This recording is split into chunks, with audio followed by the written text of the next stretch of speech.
விடாமுயற்சி பொங்கலுக்கு ரிலீஸ் ஆகாதுன்னு அந்த படத்தோட ப்ரொடியூசர் லைக்கா அபிஷியலா போஸ்ட் போட்டு இருக்காங்க. அந்த ஒரு போஸ்ட் தான் இப்ப செம்ம வைரலா சோஷியல் மீடியால போயிட்டு இருக்கு. ஆக்டர் அஜித் நடிப்புல மகிழ் திருமேனி டைரக்ஷன்ல ரெடி ஆயிட்டு வர மூவி தான் விடாமுயற்சி. துணிவு படத்துக்கு அப்புறம் 2 வருஷம் கழிச்சு ஆக்டர் அஜித்தோட படம் ரிலீஸ் ஆக போகுது. இதனால இந்த விடாமுயற்சி படத்து மேல ஃபேன்ஸ் ரொம்பவே ஆர்வமா காத்துட்டு இருந்தாங்க. இந்த படம் ஸ்டார்டிங்ல இருந்து நிறைய பிரச்சனைகளை சந்திச்சு வந்துச்சு. அது உங்களுக்கே தெரியும். எப்படியோ ஒரு வழியா படத்தோட எல்லா வேலையும் முடிச்சு ஆக்டர் அஜித் அவரோட டப்பிங் ஒர்க்க முடிச்சு கொடுத்தாரு. இப்படி இருக்கும்போது few days before தான் இந்த படத்தோட சென்சார் கூட நடக்க போறதா ஒரு நியூஸ் வந்துட்டு இருந்துச்சு. ஆனா படம் சென்சாருக்கு போகல. அதுல இருந்து தான் எல்லாருக்கும் விடாமுயற்சி பொங்கலுக்கு வருமா வராதான்னு ஒரு சந்தேகம் எல்லாருக்கும் இருந்துச்சு. ஆனா இத பத்தி லைக்கா ப்ரொடக்ஷன்ஸ் எந்த ஒரு அப்டேட்டும் அவங்க சைடுல இருந்து விடல. இந்த நிலையில திடீர்னு சில தவிர்க்க முடியாத காரணத்தால பொங்கல் ரிலீஸ்ல இருந்து விடாமுயற்சி படம் பின்வாங்குறதா லைக்கா ப்ரொடக்ஷன்ஸ் அபிஷியலா போஸ்ட் போட்டு இருக்காங்க. இத மட்டும் சொல்லிட்டு விடாம எல்லாருக்கும் ஹாப்பி நியூ இயர்னு வேற அந்த போஸ்ட்ல போட்டு இருந்தாங்க. இத பார்த்த ஃபேன்ஸ் எல்லாம் ஏண்டா ட்ரெய்லருக்கு வெயிட் பண்ணிட்டு இருந்தவங்கள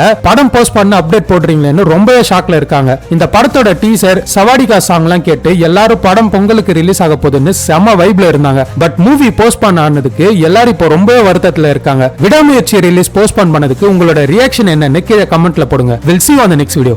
Bye.